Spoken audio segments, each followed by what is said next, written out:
What's up, everybody? What's up, MGTOW? So in this video, I'd like to make an argument for polygamy. And now before you freak out, because obviously polygamy is not the best setup for society, it's a very specific type of polygamy that I'm thinking about.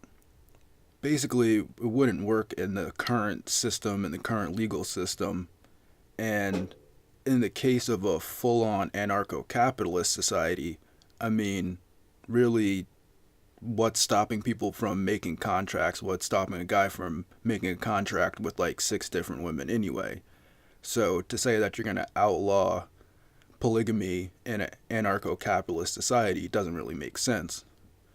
So it would be from like a very limited government type of society with probably some better laws for legal contracts when it comes to marriage in the first place.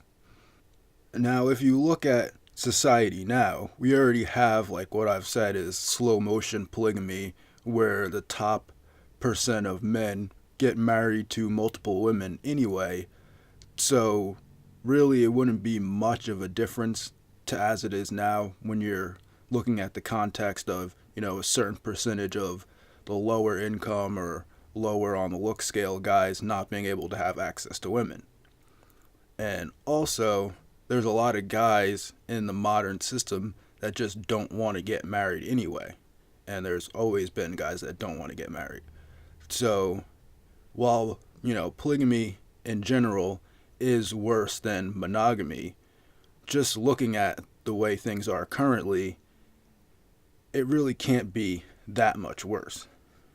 Now, one of the main points would be that it would be a limited polygamy, and also it would have like certain conditions and caps on things in that sense.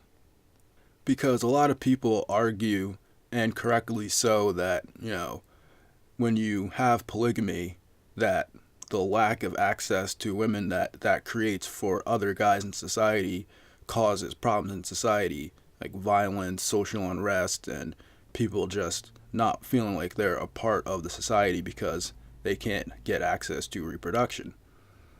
But if you look at it, we're actually kind of lucky in a sense, because take for example somebody like Jeff Bezos. He just recently got divorced, and even though he lost half of his money, he's still basically the richest person on the planet, at least on the books. And really, what's stopping Jeff Bezos from saying, hey, I'm Jeff Bezos, and I'm holding a party for all 18 to 25-year-old fertile women in the United States? And then he just sends out a message on Amazon through his giant network and says, hey, just send me 5 photos and I'll send you a free ticket for an all-expenses-paid trip to my private island. There's really nothing stopping him from doing that right now.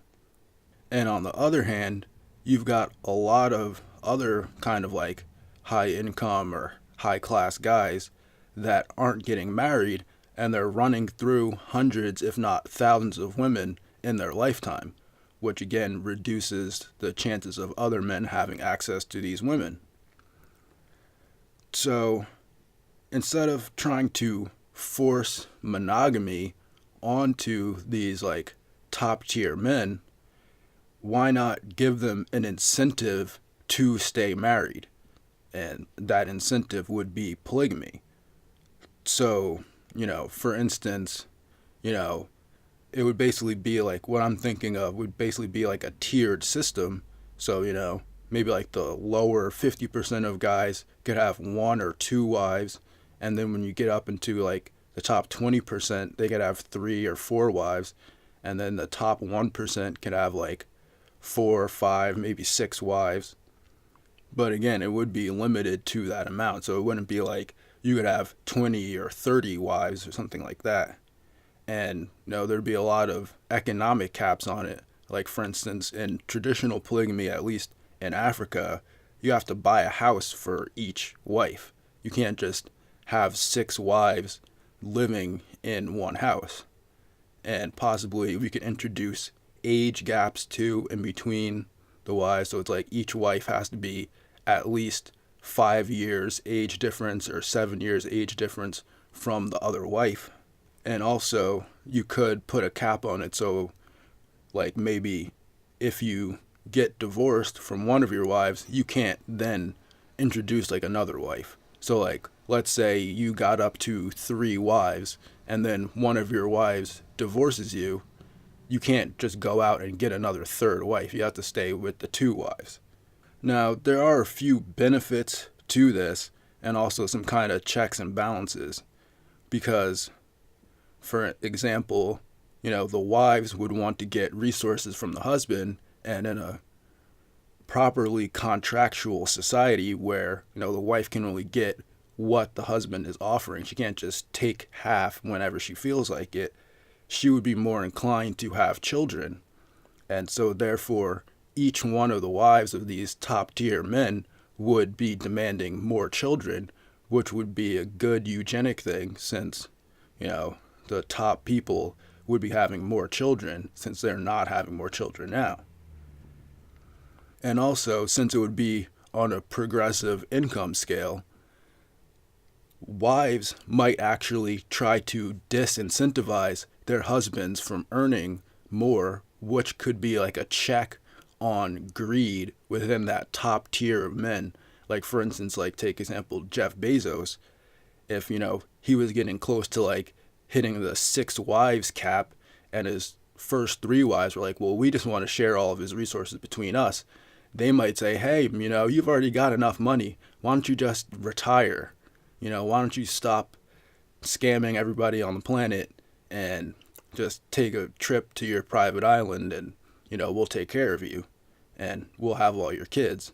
So that could be an incentive to kind of decrease the rampant greed that's going on in society too.